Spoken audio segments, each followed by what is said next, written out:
Muy buenas tardes, Mar González, ¿qué tal? ¿Cómo estás? Muy bien, buenas tardes. Bueno, vamos a dejar unos minutitos para que la gente se vaya conectando, ¿vale? Y Ujú. así que no se pierdan todo lo que nos tienes que contar. Y mientras tanto, si te Vale. parece bien, pues voy a comentar un poquito qué es esto del programa Quédate en casa con Yucán. Mirar, el programa Quédate en casa con Yucán surge de la cuarentena, evidentemente, y tiene como objetivo cubrir las necesidades de información, sobre todo de las familias que tienen un hijo o una hija con TEA. Pero ha sido un descubrimiento y al mismo tiempo un placer poder compartir toda esta información con otros profesionales del ámbito social, sanitario y educativo. Tal es así que vamos ampliando nuevos horizontes, vamos ampliando nuevos invitados, tocando diferentes temas y bueno, pues la verdad es que ya somos un montón y espero que sigáis conectándoos con nosotros y que podamos ayudaros y aportaros cualquier cosa que necesitéis. Mar González, que hoy nos va a hablar de recursos educativos en TEA.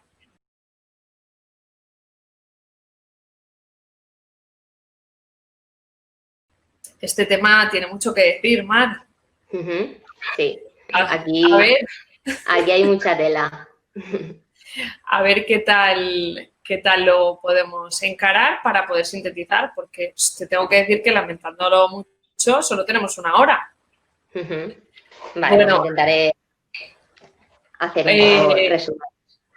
como hay muchas personas que se conectan, a mí me encanta saber quiénes estáis ahí. Nos podéis comentar a través del chat si sois familias, si sois profesionales del ámbito sanitario, educativo, si sois curiosos, que a mí me encanta la gente curiosa.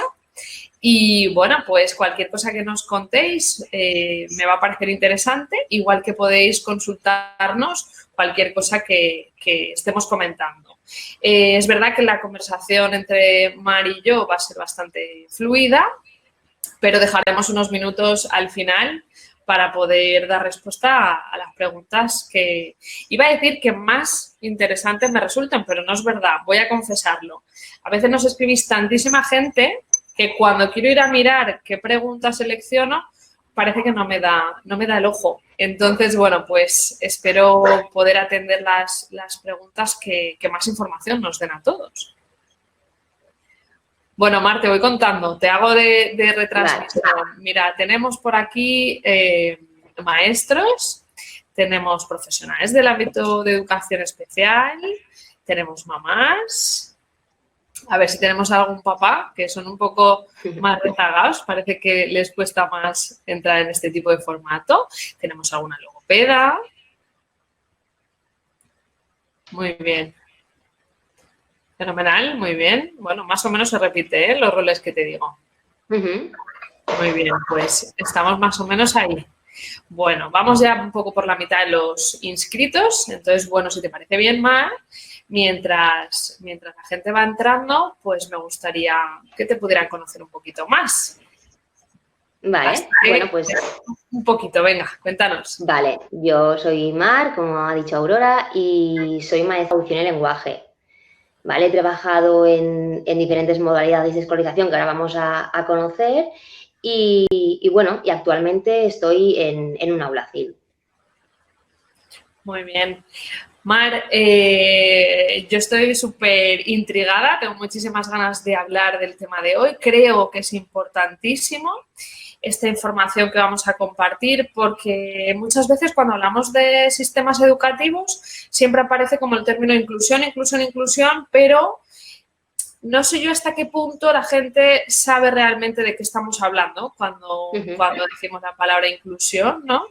Y igual que el nombre de algunos profesionales, ¿no? Que se dice al final en siglas, AIL, PT, tutor, y dices, bueno, si eres del gremio, muy bien, pero si no, exactamente a qué te dedicas, ¿no? ¿Cuáles son tus Claro. funciones? Entonces, si te parece bien, ¿me puedes contar un poco las modalidades que existen actualmente? Nos vamos a centrar, perdón, en la Comunidad Valenciana, ¿vale? Concretamente el área de Valencia. Lo digo porque muchas veces se conecta gente de otras comunidades, incluso de otros países, y claro, si hace la comparativa, igual no no se parece. No encaja. Bueno, Mar, todo tuyo. Cuéntanos. Muy bien, pues bueno, actualmente contamos con 5 modalidades de escolarización diferentes, ¿vale? Por un lado tenemos el Centro de Educación Especial, ¿vale? La unidad específica de comunicación y lenguaje, la unidad específica de educación especial, la modalidad combinada y la inclusión con apoyos, ¿no? La modalidad en aula ordinaria con apoyos. Si queréis empezamos hablando del Centro de Educación Especial, ¿vale? Y poco a poco vamos desarrollando las demás. Si te parece bien, perdóname, como hay bastantes familias y a mí me interesa que este programa, como he dicho al principio, está pensado y planteado sobre todo para las familias, me gustaría que le diéramos el enfoque de que pudieran imaginarse incluso el lugar, ¿no? Tanto si estamos hablando de un lugar excluido de la localidad, si estamos hablando de un aula que está en el patio de enfrente, si estamos hablando de... Parece muy obvio, pero me parece que es digno de mención. Muy bien. Vale, pues empezamos por el Centro de Educación Especial, ¿vale? Muy bien. Bueno, pues un centro de educación especial es un centro de educación, ¿vale? Que atiende a una enorme variedad de alumnado, ¿vale? Todos ellos con un dictamen de escolarización, ¿vale? En el cual dice que la mejor modalidad de escolarización para ellos es esa, ¿vale? Es esa por su patología, por sus características, por sus necesidades de apoyo, ¿de acuerdo? Estos centros, los centros de educación especial, pues como son centros adaptados para este tipo de alumnado, a nivel de recursos, ¿no? A nivel de recursos personales, pues están muy bien dotados, ¿no? Entonces, en estos centros tenemos la maestra de pedagogía terapéutica, que en este caso sería la tutora del aula, ¿vale? Luego tendríamos la maestra de audición y lenguaje, ¿vale? Que no estaría dentro del aula, sino que atendería, en principio, a todos los niños del centro, ¿vale? En principio digo porque luego la realidad a veces es otra. No hay tantas maestras de audición y lenguaje para atender a todos los niños que están en un centro de educación especial. Luego también tenemos la figura de la educadora o del educador de educación especial, ¿vale? Que es el encargado de, pues, favorecer su autonomía, ¿vale? Los cambios posturales, el tema pañal y todas estas cosas. Y además, también encontramos la figura del fisioterapeuta, ¿vale? Claro, tenemos un centro con niños con diferentes patologías, muchas de ellas que cursan con aspectos a nivel motor, por lo tanto necesitan esa figura o ese trabajo de fisioterapia, ¿no? Y luego también se ha incorporado la figura del sanitario o sanitaria, que en este caso es una enfermera, ¿vale? Claro, ¿qué pasa? Que estos niños tienen necesidades médicas a veces muy importantes, ¿no? O incluso alimentaciones por sonda. Entonces, esta persona es la encargada de coordinar todos estos aspectos más a nivel médico. ¿Vale? Me parece interesante una pregunta, bueno, creo que es aclaratoria, ¿no? Cuando hablamos, por ejemplo, de maestra de pedagogía terapeuta o maestra de audición y lenguaje, ¿quiere decir que los estudios básicos que tiene es magisterio y que después ha hecho una especialidad o es una modalidad concreta? Contémosle un poquito esto a las familias. Vale. Mira, cuando yo estudié, forma parte de un magisterio, pero ya era un magisterio concreto, magisterio de audición y lenguaje, magisterio de pedagogía terapéutica, ¿vale? Forma parte de lo que es el magisterio. Y ahora sí que la cosa ha cambiado un poco, creo, y hacen unos primeros años de magisterio general y luego se especializan, pues, en educación especial, en audición y lenguaje, en música, educación física, ¿vale? ¿Se entiende? Vale. Sí, sí, entiendo. Es que a veces, como además hablamos mucho por siglas entre profesionales y demás, creo que los padres no nos preguntan por vergüenza o por hacerlo y, bueno, me parecía chulo que lo supieran. Muy bien, te dejo continuar. Vale. Con educación especial, si te parece, hacemos una pequeña puntuación interesante. Por ejemplo, la ratio que atienden por profesionales, ¿no? Ya que hemos hablado un poco del volumen de profesionales que tienen, ¿no? Los recursos que tienen, pues comentemos un poquito que las ratios, ¿qué pasa con ellas? ¿Son igual que en un cole ordinario? ¿No lo son? No. Obviamente no, claro. Contamos que, bueno, tenemos un alumnado con unas mayores necesidades de apoyo que, por lo tanto, van a necesitar unas ratios mucho más reducidas, ¿vale? Y con mucho más personal que los atiende, ¿no? En el caso de los centros de educación especial, una cosa muy buena que tienen, bajo mi punto de vista, es que permite flexibilizar mucho lo que es un aula, ¿no? Claro, y si yo tengo en un centro, imagínate, 150 alumnos con necesidades, con dictamen de escolarización y con necesidades educativas especiales, al tener diferentes aulas, diferentes espacios, yo puedo hacer grupos flexibles, puedo hacer grupos homogéneos, ¿vale? Entonces, me permite crear aulas lo más adecuadas posibles a las características de ese alumnado. Es decir, si yo, por ejemplo, en la etapa de primaria tengo 5 alumnos que conductualmente son potentes, ¿vale? Nunca los pondría juntos en un aula, ¿vale? Me permite poner a cada uno dentro de un aula y flexibilizar mucho ese alumnado que va a estar con él, ¿vale? Para que el ambiente del aula sea lo más relajado posible y nos permita el trabajo, ¿no? Entonces, depende mucho del perfil de alumnado, pero bueno, la ratio dentro de los centros de educación especial es muy abierto, ¿vale? Hay algunas aulas que, pues igual, por las características de los niños tienen 3 alumnos, 4, y otras que, por las características de los alumnos, tienen 7, 8 o incluso 10, si ya son mayores y son autónomos. Sí, yo creo que nunca he visto más de 10. Creo que estoy así intentando pensar. Interesante también a la hora de hablar del propio recurso físico, ¿no? Que en el Colegio de Educación Especial pues tienen espacios para más variedad de espacios, ¿no? De aulas diseñadas para cubrir necesidades concretas, ¿no? Claro. Yo tengo la grandísima suerte, porque no se le puede llamar de otra manera, de colaborar con muchísimos colegios de educación especial y ordinarios aquí en la zona de Valencia y y comarcas de alrededor. Y es una pasada, ¿no? Poder tener una sala de estimulación sensorial, tener un par de gimnasios, tener una sala que sea para descansar, que no son todos, hay algunos que van muy apretados, pero en general es muy chulo poder contar con estos. Claro, hay que tener en cuenta que son centros que históricamente se han dedicado a la atención a este alumnado, ¿no? Y por lo tanto, pues a nivel de recursos personales, materiales, espaciales, ¿no? Están muy adecuados para ellos. Entonces, a ese nivel es súper positivo también en tema de recursos a nivel material, ¿no? O sea, cuentas con una variedad enorme, pues, de bipedestadores, de ayudas técnicas para la comunicación. Claro, además, su personal, a priori, está ahí porque quiere, porque le gusta, porque ama su profesión y porque es un apasionado de la educación especial, ¿no? Por lo tanto, hay ahí un bagaje formativo muy, muy importante. Yo creo que tendríamos, esto ya es a título personal, como ya sabes, porque nos sigues, pero yo voy diciendo lo que me viene a la cabeza y acepto que la gente esté de acuerdo o no. Pero yo creo que sería hora ya de cambiarle el nombre al recurso, ¿no? O sea, me encantaría que se llamara, por ejemplo, Centro de Educación Adaptada, por ejemplo. ¿No? Es especial, es que llega un momento en que considero que todos somos especiales, ¿no? Y que, bueno, adaptada sería como la forma más clara de transmitir a las familias que es el recurso más adaptado para sus hijos, ¿no? En principio. ¿Vale? Mira, nos preguntan si se contempla la figura del integrador social. Y también alguna persona nos cuenta que en Madrid sí que existe esta figura, el técnico en integración social. A mí no me suena que los colegios de educación especial aquí. Claro, a ver, aquí cada centro, ¿vale? Tiene asignado un SPE, que es un servicio psicopedagógico escolar, ¿vale?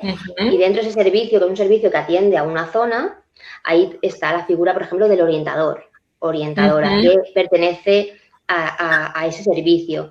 Y en muchos SPEs, creo que no te podría asegurar que en todos, pero sí que está la figura de la trabajadora social. Sí que existe esa figura. Yo, en mi realidad, nunca he hablado con esta figura de ningún cole. Sí que he hablado con orientadores, pero jamás he hablado con integradores sociales. No sé si porque el trabajo de ellos es más en la trastienda o si es por la accesibilidad o porque no pasan tantas horas en el cole, no lo sé. Claro, sí, bueno, no. El caso es ese, que no están asignados a un centro, sino que atienden a muchos centros y, por lo tanto, la atención no es directa, pero tú puedes solicitar su servicio. Ujú. Bueno, pues espero que te hayamos contestado. Bueno, pues vamos a continuar un poquito más. En la actualidad, yo estoy aquí haciendo un poco el bagaje mental de dónde están situados los colegios de educación especial y creo que, excepto los de Valencia Capital Central, la mayoría están todos en zona periférica. Es decir, que incluso de acceso en autobús, porque no están dentro de los cascos urbanos, ¿no? Que no es ni bueno ni malo, ¿eh? Solo lo digo un poco porque creo que esto se ha quedado un poco prehistórico y que, bueno, pues todavía está así y ni bueno ni malo, ¿no? También tiene cualidades el que estén así, porque tienen otros recursos, ¿no? Como campo, paseos. Yo he visto coles muy chulos en el entre campos y me parece maravilloso, pero me parecía interesante comentarlo. Pasamos a la siguiente modalidad, si quieres. Bueno, y si quieres, relacionado con lo que acabas de decir, el tema de, claro, cómo atienden a sus alumnos, ¿no? Pues un centro de educación especial atiende a diferentes localidades o a diferentes barrios, ¿vale? Entonces sí que es verdad que es necesario el autobús en muchas ocasiones, ¿no? Y ese hándicap de, ostras, este niño no puede ir al centro que le correspondería por localidad, ¿no? Que eso, en cierta medida, es un punto negativo, ¿no? Un aspecto muy positivo del Centro de Educación Especial es todo lo que ya hemos hablado, que es esa parte de especialización de recursos, ¿no? Esos espacios tan chulos, esos recursos tan especializados, pero como contra, pues, en primer lugar, es que no se contempla la inclusión, pero en segundo lugar es la parte esa de, ostras, este nene, no, cuando baja al parque, no puede tener contacto social con los amigos de clase, porque tiene que trasladarse a otra localidad o a otro barrio para ir al cole. Entiendo. Bueno, todo tiene su pro y su contra. Sí. Yo creo que esto muchas veces es una cuestión de actitudes también, de si eres persona de ver el vaso medio lleno o medio vacío. Y con los centros de educación especial, bueno, como el resto, a mí me pasa esto, ¿no? Que como tienes que hacer balanza, pues al final la balanza es lo que te dice si está medio lleno o medio vacío. Bueno, pues cuéntanos, Mar, ¿cuál es el siguiente? Vale, pues ahora pasaríamos a hablar de la unidad específica de comunicación-lenguaje o aula CIL, ¿vale? ¿Qué es un aula CIL? Pues, a ver, un aula CIL es un aula, digamos, especial, ¿vale? Que atiende a 8 niños con trastorno del espectro del autismo, ¿vale? Que está ubicada en un centro ordinario, ¿de acuerdo? Importante, tienes que cumplir con el diagnóstico de TEA para entrar directamente a esa aula. Si tienes otro tipo de diagnóstico, posiblemente vayas a otro tipo de escolarización, pero en el caso de la CIL es eso, cumplir ese requisito, ¿no?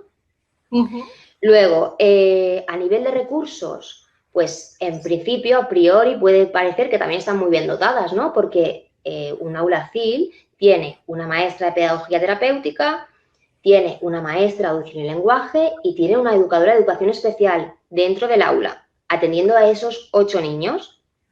¿De acuerdo? Perdóname, cuando hablamos de educadores, es que antes se me ha pasado porque yo los tengo muy integrados y sé de dónde vienen, pero ¿te parece contarnos un poquito qué formación pueden tener? Vale. Porque esa pregunta creo que nos la hacen o nos la deberían de hacer más. Vale, pues las educadoras, aquí me pillas un poco, pero yo creo que tienen una formación relacionada con la atención a la dependencia o alguna cosa de estas, que no te sabría concretar exactamente la titulación. Pero vamos, en el fondo quería decir que ellas son educadoras, pero son ALs, son PTs, lo son todo, porque son una pieza clave para la atención a estos nanos. Muy bien, pues ahora meto yo lo que sé, que igual hay mucho más, igual no seguro, pero bueno.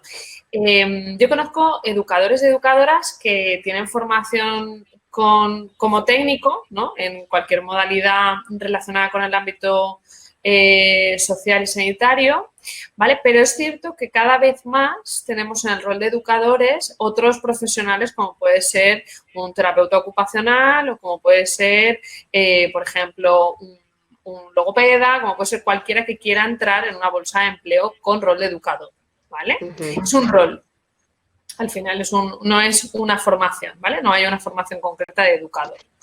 Y, bueno, pues el educador es como un poco el que se encarga de asistir más a los críos, ¿no? Al alumnado con estas necesidades de apoyo y, como tú muy bien has dicho, pues tienen que aprender absolutamente de todo porque son incluso a veces quien más horas seguidas pasan atendiendo al mismo niño, ¿no? Entonces, a mí me gustaría que se reivindicara la importancia de los educadores, que muchas veces cuando no hay, parece que da igual y no es cierto. Quiero decir, sin los educadores las aulas se ahogan, ¿vale? Y son tremendamente importantes. Te interrumpo más, venga, a ver si puedo. Bueno, vale, estábamos hablando del perfil de alumnado, ¿no? Tiene que tener diagnóstico TEA y las ratios son de 8 alumnos por aula, ¿vale? Entonces, ¿cómo se organiza un aula CIL? Pues la verdad que se organiza con mucho trabajo, ¿no? ¿Por qué? Porque estos niños, el objetivo principal de un aula CIL es que estos niños pasen cierto tiempo dentro del aula CIL recibiendo una atención especializada y ajustada a sus necesidades, ¿vale?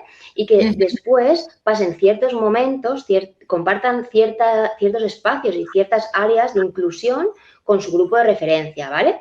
Porque dentro del aula CIL tenemos desde niños desde 3 años infantil hasta sexto de primaria, ¿vale? Entonces, cada uno de ellos pertenece a un aula, tiene un aula de referencia y es ahí donde realiza inclusiones, ¿vale?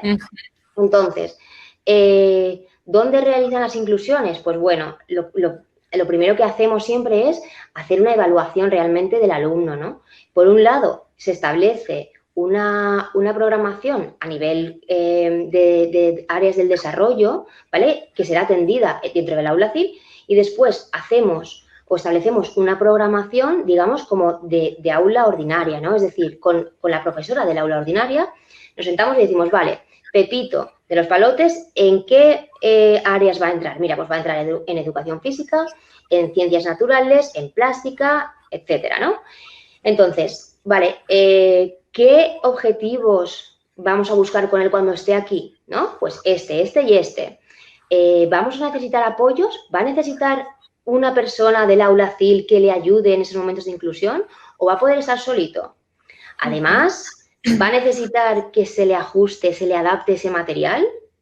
¿O va a poder utilizar el mismo material que el resto? ¿Va a poder utilizar el libro de ciencias naturales como los demás? ¿O necesita por parte del aula CIL una adaptación para favorecer esa participación, ¿no? Entonces, bueno, pues a partir de ese estudio se establece un horario. Entonces, esos 8 niños tienen en su horario lectivo ciertos momentos en el aula CIL y ciertos momentos en el aula ordinaria. Vale, me surge una duda que creo que podemos expresar. Has comentado que se eligen las asignaturas, las materias en las que el niño o la niña va a entrar en su aula de referencia. Esto lo deciden la tutora del aula ordinaria y la tutora del aula CIL. Voy a decir qué significa, ¿vale? CIL, porque nos lo están preguntando. Comunicación y lenguaje, ¿vale? CIL con C y L, comunicación y lenguaje. Entonces, ¿es una cuestión de tutoras? ¿Quién decide las asignaturas? A ver, en principio, realmente quien tiene ahí un peso más importante es el personal de la CIL, que es realmente quien conoce el perfil de ese niño o de esa niña, ¿no? Entonces, en base a lo que nosotras desde el aula CIL vemos, ¿no?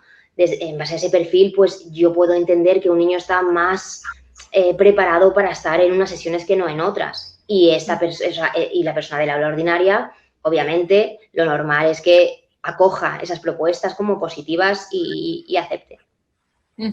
Claro, porque imagino que dependerá de los intereses del chaval, ¿no? De si le gusta la música o le gustan los idiomas o es más de correr y entonces mejor educación física o no.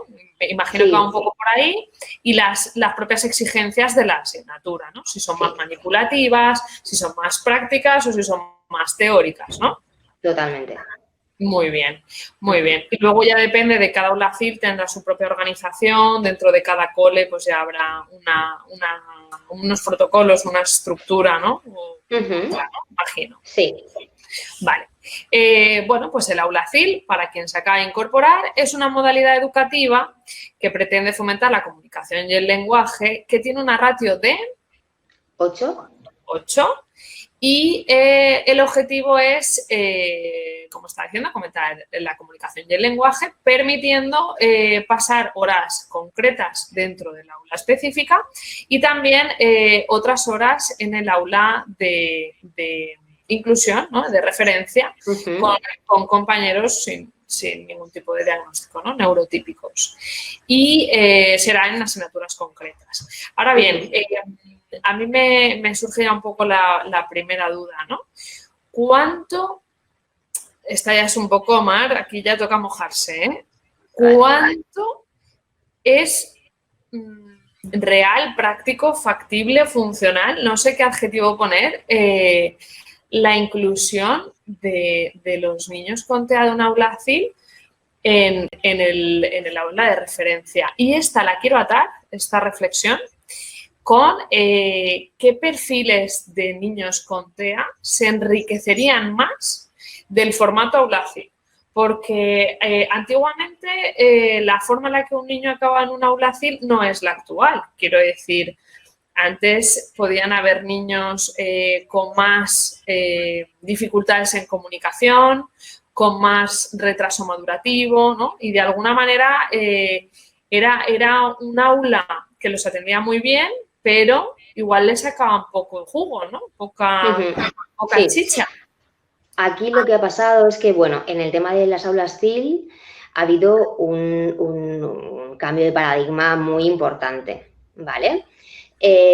Como tú bien dices, inicialmente, bueno, todos sabemos, ¿no?, que ahora mismo podemos clasificar a los alumnos en 3 niveles, ¿no? Nivel 1, nivel 2, nivel 3. Y en función de las necesidades de apoyo que tienen, se clasifican en un nivel u en otro, ¿no? El nivel 1 serían los que menos necesidades de apoyo tienen y el nivel 3 los que más, ¿no? Entonces, inicialmente las aulas CIL se pensaron para estos 3 perfiles o 2 perfiles, nivel 1, nivel 2, y el nivel 3 estaba siempre, parecía que estaba más relacionado sí, pues con la educación en el centro de educación especial, ¿vale? Pero con el cambio de paradigma que nace un poco del decreto de inclusión, ¿vale? Ahora el perfil 1, es decir, los niños que menos necesidades educativas tienen, salen de la concepción de CIL y pasan a ser incluidos a tiempo total dentro de las aulas ordinarias, ¿vale? Recibiendo en estas aulas su maestra de audición y lenguaje, su maestra de educación especial y su educadora si lo necesitan, ¿vale? Pues ahora, ¿con qué nos encontramos? ¿Vale? Con la misma ratio, porque anteriormente la ratio era la misma, eran 8 niños atendidos por 3 personas y muchos de ellos con pocas necesidades de apoyo, ¿vale? Y ahora, ¿qué pasa? Si ese nivel 1 sale directamente, perdonadme que está en el móvil. Sí, se te empieza a ver un poco turbulenta. ¿Sí? ¿Se me ve mal? Así, a ver, vale. Parece que así mejor. Vale, me muevo. Entonces, claro, ¿qué ocurre? Que actualmente tenemos 8 niños, igual que antes, pero con unas mayores necesidades de apoyo. ¿Vale? Inicialmente teníamos niños de nivel 1, nivel 2, nivel 3, ahora nivel 1 sale, ¿vale? Entonces por lo tanto, 2 y 3. Claro, serían 2 y 3, pero sorprendentemente los recursos que tienen esos niños, aun teniendo mayores necesidades de apoyo, son los mismos. ¿Vale? Lo que va en contra de la inclusión y de la atención. Claro, porque conforme lo vas contando, me estoy imaginando muchas situaciones de tipo, por ejemplo, que están los 8 alumnos del aula CIL, de que tiene su propia aula y entonces sale un alumno a una inclusión, seguramente necesite apoyo de un profesional de los 3 del aula CIL y entonces estamos hablando de que la ratio queda 7 para 2. Claro, 7 para 2, si los que están en el aula CIL necesitan más cobertura, pues estamos hablando de que salen a 3,5 por cabeza. Sí. Entonces, aquí es verdad que depende de la propia aula CIL y de los propios alumnos y del propio equipo profesional, ¿no? Que eso salga a flote de una forma productiva y funcional, o pasen muchos momentos de no sé cómo llamarle, turbulencia, diría yo, porque son momentos de un poco supervivencia. Sí, no quería decirlo, pero ya lo has dicho tú, de supervivencia. Sí, es que al final, claro, para que la gente un poco se imagine, ¿no? En el aula CIL están los rincones de trabajo, normalmente, yo hablo un poco del pantallazo general de todas las que visito, los rincones TIS de trabajo, el espacio de regulación, espacio de trabajo en común y demás. Pero, claro, cuando tenemos niños que pueden funcionar de forma autónoma, los rincones muy bien, porque los vamos rotando y vamos combinando ese trabajo de autónomo asistencia y van las 2 o 3 personas, ¿no? Como pivotando para atender a todos y enseñándoles a todos. Ahora bien, cuando tienes, por ejemplo, de 7, 3 que necesitan asistencia porque son más demandantes, ¿no? Evidentemente se te quedan otros 4 o 5 descolgados. Entonces, de alguna manera, este es un poco el punto flaco, ya lo hemos revelado, el punto flaco del aula CIL. Sí, que muchas veces, claro, también estás con la presión esa de decir, jolines, somos un recurso para la inclusión, ¿no? No puede ser que salgamos a 1 hora del horario lectivo. O sea, quiero decir, no puede ser que en 1 hora solo haya una inclusión. Eso es muy poco porque al final de la semana se te quedan 6 sesiones de inclusión para cada nene y eso es bastante pobre. Pero claro, hay veces que dices, mira, da igual, nos sacrificamos. A nosotros nos pasa, ¿no? Os vais vosotras 2, cada una con 1 y yo me quedo aquí o tú te quedas aquí con 6 intentando hacer lo mejor que puedes, sacrificándote. Dilo, corriendo y con un estado de alerta descomunal para que todos estén bien atendidos. Para que todo funcione. Entonces, ahí sí que es verdad que yo creo que es genial, es perfecto. O sea, nosotras, por ejemplo, el año pasado hicimos un cambio de modalidad de escolarización de 3 de nuestros alumnos a modalidad de inclusión y fenomenal, es que están perfectos. Pero, ostras, los que se quedan, si vamos a rellenar esos huecos con nenes y nenas con mayores necesidades de apoyo, necesitamos más ayuda. Claro, yo creo que mínimo necesitaríais 2 más. Buah, 2 más. Yo iba a decir 1, pero si me dices yo 2 en ya... mi cabeza digo así para que puedan rotar. Y ya, si puedo mojarme, que sea terapeuta ocupacional. Por favor. Eso sería ya... Bueno, el día que eso pase, pienso montar la fiesta, la fiesta de mi vida. Algún día, yo quiero pensar que la terapia ocupacional algún día llegará a los centros educativos y que también seremos una figura fija, no que sea como hasta ahora, ¿no? Que nos llaman, estamos, pero es más desde la voluntad de participar, más que propiamente porque seamos parte de la plantilla. En fin, bueno, vamos a continuar un poquito más, si te parece. Vale. Se nos van los tiempos. Estoy mirando el reloj y mira que no llegamos. Vale. Más, luego tenemos también la unidad específica de educación especial, ¿vale? Que en realidad aquí si queréis no entramos mucho porque es muy similar al aula CIL, es decir, es un aula de educación especial ubicada en un centro ordinario, ¿vale? Pero la principal diferencia es que para entrar a esa aula no necesitas un diagnóstico de TEA, puedes tener cualquier diagnóstico, ¿vale? Entonces podemos encontrar nanos con TEA, con parálisis cerebral o con cualquier otra patología. Sí, es como una fusión, una ratio de alumnos que serían perfil de colegio de educación especial metidos en un formato como si fuera un aula CIL, ¿no? Muy bien. Una aula específica dentro de un ordinario. Con la misma ratio, con el mismo objetivo de inclusión. Muy bien, perfecto. Vale, pues continuamos. Vale, y luego también teníamos la modalidad... Una cosa, ¿se me ve bien? Es que me está dando el sol. Se te ve como un poco más claro de un lado, pero bueno, yo no... Voy a cerrar un poquito, ¿vale? Porque... Cierra un poco. Sí, acomódate, como si estuvieras en tu casa. A ver... Ay, no. Es que me da mucho el sol. Pero bueno, vamos a mover esto. y me da igual. A ver, tú acomódate, ¿eh? No estés sufriendo. Sí, pues vale. A ver. Venga. Bueno, voy a contar mientras. Ya sabéis que yo hablo por los codos. Es verdad que es una pena que los terapeutas ocupacionales solamente podamos visitar los coles de forma colaboradora con los equipos docentes o porque las familias que atendemos necesitan esa coordinación o nosotros mismos necesitamos la coordinación para atender mejor a las familias que llevamos.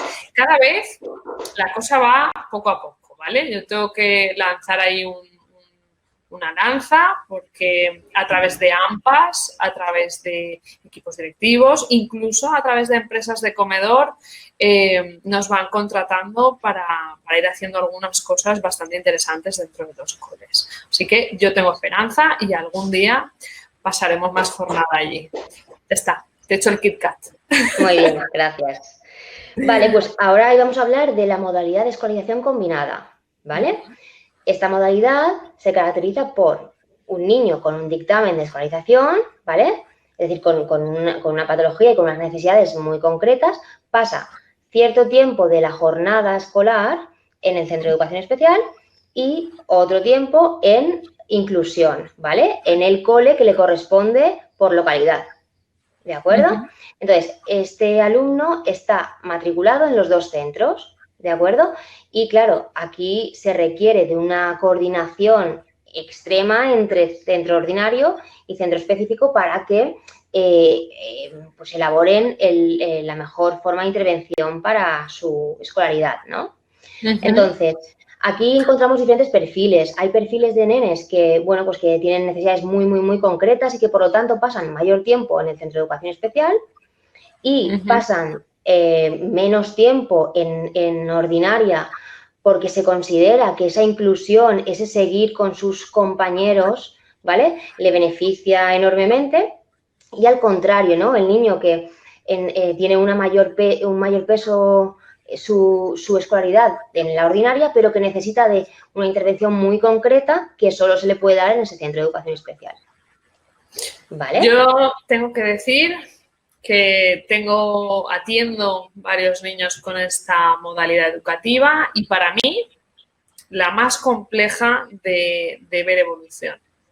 No sé si no me arrepentiré de lo que voy a decir, pero yo quiero compartir lo que vivo y es que, por ejemplo, cuando yo intento coordinarme con los del colegio de educación especial, me dicen que no conocen casi al niño y que entonces que hable con el ordinario, que allí pasa un día más. Y entonces hablo con el ordinario y me dicen que no tienen ni idea, que no conocen al niño. Es decir, la sensación que me da es que el hecho de que picotee entre dos hace que no se acomode en uno y no puedas trabajar de forma establecida o coordinada y con rutinas o con mecanismos un poco que necesitan más consistencia, ¿no? Por ejemplo, en mi caso que trabajo trastornos de la alimentación, en el cole de educación especial me encargo de formar y coordinar a todos los monitores de comedor y entonces es maravilloso porque su educadora lleva una progresión estupenda. En el cole ordinario no tengo acceso al servicio de comedor, no puedo hablar con la educadora y entonces lo que me sucede es que allí se hace todo lo que no se debería de hacer y entonces no termina de aprender qué es lo adecuado, ¿no? Y esto mismo me da la sensación que pasa también dentro de las aulas, ¿no? Dentro de pues si necesitamos que esta conducta se intervenga de esta determinada manera o esta necesidad sensorial de esta determinada manera, al estar en dos puntos tan diferentes, a mí me cuesta. Yo también creo que aquí es como todo, que entra mucho en juego la voluntad y la profesionalidad de la gente. O sea, aquí ya sabemos que hablemos de la modalidad que hablemos, al final quien estamos con los chavales somos personas y que depende de nuestra voluntad, de nuestro sacrificio, de nuestra capacidad de trabajo, de nosotros, ¿no? No es tanto el protocolo, que también, pero lo que tiene de positivo esta modalidad, bajo mi punto de vista, es que, bueno, el niño sigue recibiendo una atención muy concreta y muy ajustada a sus necesidades, y la parte esta de inclusión social, es decir, bajo mi punto de vista es muy importante que, sobre todo con algunos perfiles, obviamente hay otros que les va a dar igual bajar al parque y encontrarse a compañeros de clase, ¿vale? Pero hay otros perfiles que el seguir en contacto con sus compañeros de la clase ordinaria, en el barrio, en su parque, todo eso, bajo mi punto de vista, para un perfil concreto, sí que va a seguir siendo muy importante. Entonces, esta modalidad lo respeta en cierta medida. Bueno, me alegro que me hayas contado esto porque sí, estoy completamente de acuerdo contigo y yo en mi práctica no lo veía. Así que gracias por ese punto de vista. Bueno, vamos a continuar. Bueno, vale, ya vamos con la última, ¿no? Que sería la más inclusiva de todas, ¿vale? Es decir, la escolaridad dentro de una aula ordinaria a tiempo completo con apoyos, ¿vale? Entonces, cuando un niño entra en esta modalidad, en su dictamen de escolarización pone qué recursos va a necesitar, ¿vale? Este niño o esta niña está en aula ordinaria, pero va a necesitar el apoyo de PT, maestra de pedagogía terapéutica, maestra de traducción y lenguaje, educadora, ¿vale? Ya en función de no todos van a necesitar esos 3 recursos, pero algunos de ellos posiblemente sí. Entonces, dependiendo del centro, esos recursos, ese nene o esa nena los recibirá dentro del aula o fuera, ¿vale? Eso ya es una cosa más a nivel de organización. Y bueno, en ese sentido, yo creo que esta modalidad, que tiene sus pros y sus contras, sí que es verdad que cuando nace el decreto de inclusión, podemos decir que cada vez la vemos más, y especialmente en las primeras etapas, ¿vale? Cada vez se apuesta más porque un niño que acaba de ser diagnosticado con 3 años, ¿vale? Tenga una modalidad de escolarización en inclusión para darle esa oportunidad de demostrar y de beneficiarse de esas relaciones sociales que le va a proporcionar una escolaridad en inclusión, ¿vale? Entonces, bueno, un poco lo que se pretende con esto, que al final es un poco cambio de chip, ¿no? Es el intentar que, bueno, pues que los centros no pongan su mirada, no pongan su lupa en las características o en las necesidades del niño, ¿vale? O sea, es decir, más en qué necesita esta personita para participar, qué necesita esta personita para ser uno más, ¿no? Entonces, al final es un cambio de paradigma y de chip muy importante que para que realmente sea positivo, bajo mi punto de vista, tiene que ir respaldado de una serie de circunstancias que cuestan y que actualmente están en proceso. Claro, bueno, para quienes se han quedado con dudas con lo que decías de PT y AIL en el centro ordinario, bueno, existen las becas MEC, que son las becas del Ministerio de Educación, que las proporciona a aquellas familias que consideran que no tienen recursos económicos suficientes para ir a intervención privada, pero lo más importante, que no se cumple dentro del centro ordinario las horas que tiene según dictamen, ¿vale?, de PT o AIL. Porque un poco aquí nos vamos hacia lo que estás comentando últimamente, Mar, que es que, claro, este cambio de paradigma lleva un proceso de tiempo donde todavía no hay suficiente personal, todavía no hay suficiente estructura. No. Es decir, es muy bonito, para muchos niños es fantástico, pero todavía está un poco en esa fantasía que se está queriendo plasmar para que realmente esa inclusión social sea real, ¿no? Sí. Yo, mi punto de vista, no es el tuyo, pero me va a encantar escucharlo, es que, bueno, pues en los colegios ordinarios, quien más se beneficia de tener niños con necesidades de asistencia, ¿no?, o adaptación en el aprendizaje, son el resto. Es decir, creo que hoy en día, en el siglo en el que vivimos ya, es el mejor momento de conocer la diversidad en primera mano, palparla, perderle el miedo, ampliar el respeto y la tolerancia, ¿no? Entonces, me parece que es maravilloso para el resto de los alumnos y que eso sí que iremos notando ese cambio de chip y de mentalidad de la sociedad. Pero muchas veces sí que me lo cuestiono, es decir, vale, pero el niño que tiene necesidad de adaptación curricular o necesidad del aula, de adaptación del aula o de la información, ¿cuánto se beneficia? ¿No? Esto es muy subjetivo porque va a depender del niño. Pero sí, es mi gran pregunta del millón, ¿no? ¿Cuánto se lleva él puesto? Más allá de que los primeros años son muy interesantes de que esté con el resto de alumnado, de sus iguales, ¿no? Que eso me parece fantástico. Yo creo que hasta los 7, 8 años todos los niños deberían estar en un cole ordinario. Así que, bueno, esto es lo que tenemos. Bueno, aquí hay debate, aquí hay mucho debate. Lo hay, Aquí lo hay hay. mucho debate. No sé, yo pienso que, a ver, la modalidad más chula, así a priori, ¿no? Puede parecer que sea la modalidad de inclusión, que realmente dentro de la modalidad de inclusión podemos incluir cualquier modalidad, es decir, centro ordinario, aula CIL o aula específica o combinada, porque todas ellas cursan en mayor o menor medida con inclusión, ¿no?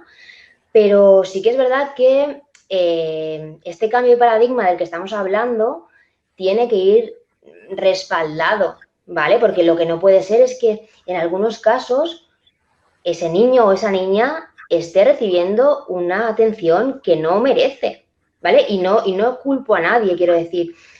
Yo soy la primera que está en la parte de, no, es que ese niño tiene que estar aquí, tiene que participar, pero claro, también hay que entender que esa maestra del aula ordinaria a veces se ve desbordada, ¿vale?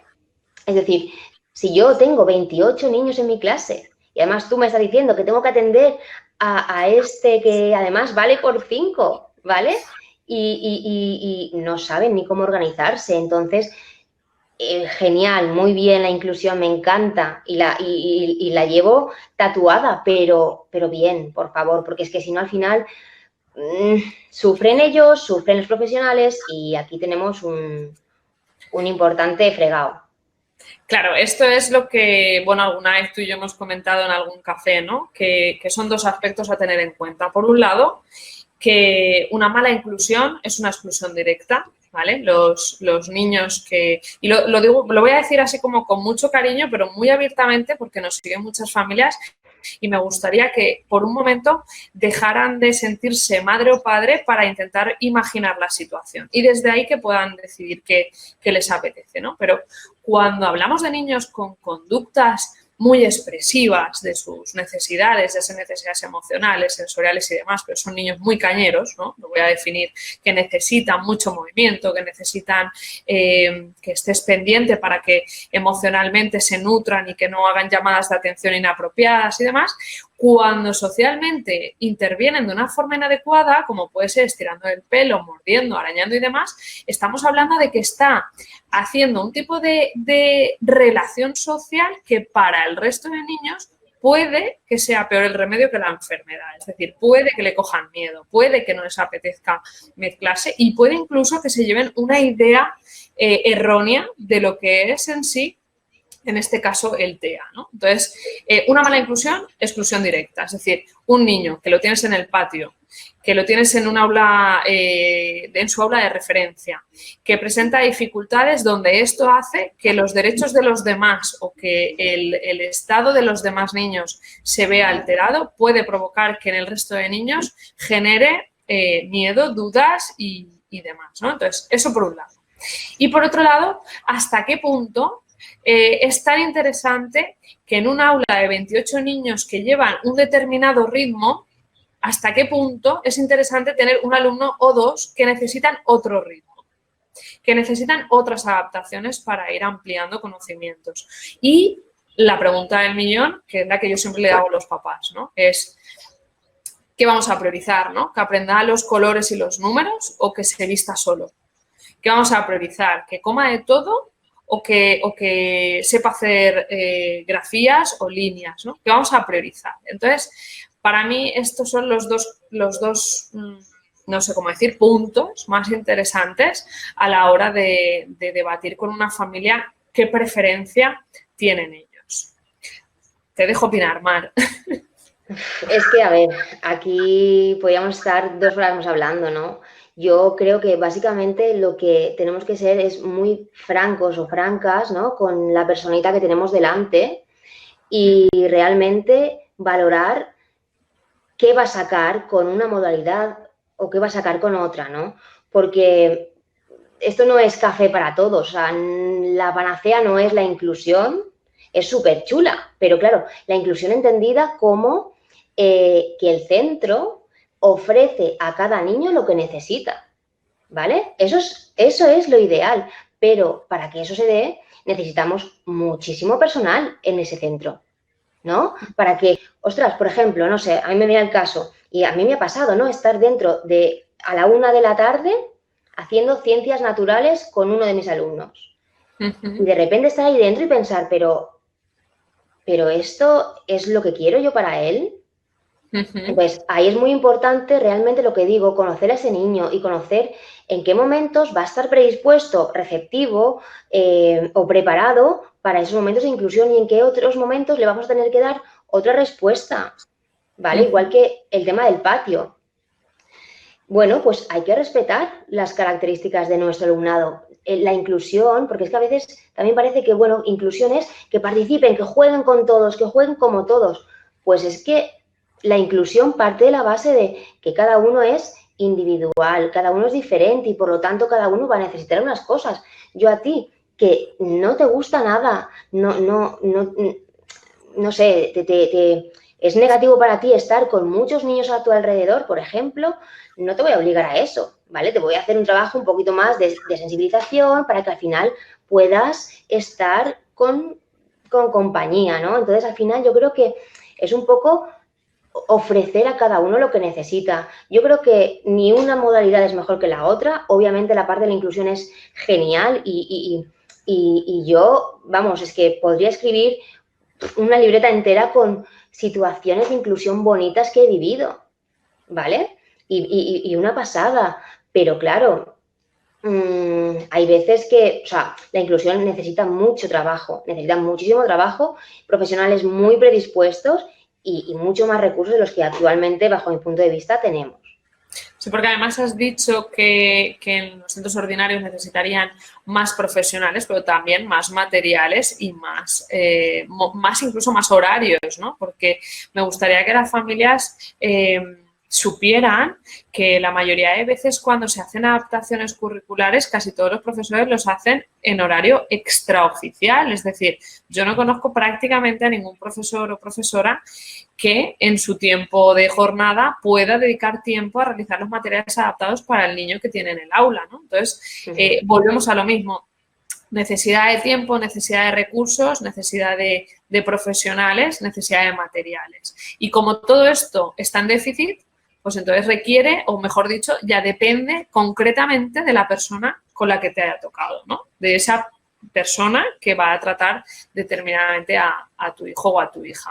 Bueno, nos comentan por aquí que qué tal veríamos que los papás hicieran de personal de apoyo del tutor dentro de las clases ordinarias. Te dejo, yo tengo ya mi opinión, ¿eh? Yo ya la tengo clara. Si quieres la digo yo, si te la vas a pensar. Si no... Bueno, yo he vivido algunas situaciones en las que esto se ha dado y la experiencia me dice de verdad que es positiva, ¿vale? Es positiva en algunos momentos, en otros momentos no, porque si yo voy, imagínate, ¿no? Yo me veo a esa mamá o a ese papá en una situación de inclusión en la que su niño está desregulado, ¿vale? Hay una conducta o hay algún problema. Vivir eso como mamá o como papá, bajo mi punto de vista, debe ser muy difícil, ¿vale? Pero la parte positiva es si yo como mamá o papá estoy presente y ayudo a mi niño o a mi niña a participar y a ser uno más, también recibo cosas muy chulas y muy positivas. Entonces, no sé. Bueno, a mí me parecería interesante si el sistema público pusiera al servicio de las familias un trabajo gratuito y público sobre el trabajo personal y familiar del duelo, que significa tener un hijo con unas necesidades que tú no te esperabas, ¿vale? ¿Por qué digo esto? Porque cuando una familia tiene un un niño que se comporta de forma diferente y que necesita más tiempo, ya sea para ir a terapias, más tiempo para actividades, que de alguna manera el papá y la mamá se especialicen para poder entenderlo y poder atenderlo mejor, ¿no? De hecho, este programa surge de ahí, ¿no? De entender mejor para atender mejor, ¿vale? Entonces, necesitamos que las familias cuanto antes vivan esta situación, pero como no se da, que las familias tengan que vivir situaciones como la que tú acabas de comentar no es positiva para todas, ¿no? Es positiva, pero no lo es, porque llega un momento también que es una realidad. Y también soy de las personas que cree que a una mamá y a un papá no le tienes que contar lo que tiene en casa, ya lo sabe. Otra cosa es que le guste o no le guste verlo fuera de casa. Es decir, que le guste o no le guste verlo en un contexto escolar o de parque o de amigos. Pero creo que sería interesante si las familias también llevaran un trabajo personal aparte. Si no es así, pues tengo mis dudas, porque dentro del proceso de duelo hay momentos de negación de lo que está pasando, hay momentos donde quieres responsabilizar a los demás de lo que te está pasando y donde realmente no te beneficia oír comentarios o ver situaciones donde los demás pueden reflejarte que tú estás pasándolo mal, ¿no? No sé si me explico. Entonces, yo, si pudiera, yo atiendo situaciones de duelo en las familias que vienen con nosotros, pero entiendo que debería de ir de la mano. Y a partir de ahí, ya me plantearía si realmente tiene o no tiene sentido que sea la propia familia quien apoya a su hijo también en el entorno escolar. Es decir, para mí, y creo que lo digo desde la comunicación que tengo con las familias, muchas veces es un respiro muy gratificante cuando puedes enviar al niño al colegio y tú centrarte en el resto de cosas. Entonces, no sé hasta qué punto que una mamá o un papá pase a ser la sombra de su hijo es positivo, tanto para el niño como para el papá o la mamá. Entonces, hasta ahí las dudas varias. Bueno, que nos quedan 3 minutos, Mar. Bueno, pues, a ver, yo creo que, espero que se haya quedado claro que no hay una modalidad ideal para nadie, sino que es muy importante que nos sentemos, que miremos a ese enano y que determinemos la mejor manera para él, ¿vale? Porque yo no me atrevería a decir que una modalidad es mejor que otra, no. Cada una tiene sus cosas positivas y sus cosas negativas y hay que ser capaz de ajustarnos a las características de cada uno. Pues estoy 100% de acuerdo contigo y lo único que me gustaría de alguna manera lanzar para reflexionar es que un traje hecho a medida siempre te sienta mejor que un traje tamaño estándar. Entonces, con esto me gustaría de alguna manera que las familias ampliaran también un poco la vista hacia los recursos que tienen este enfoque, ¿no?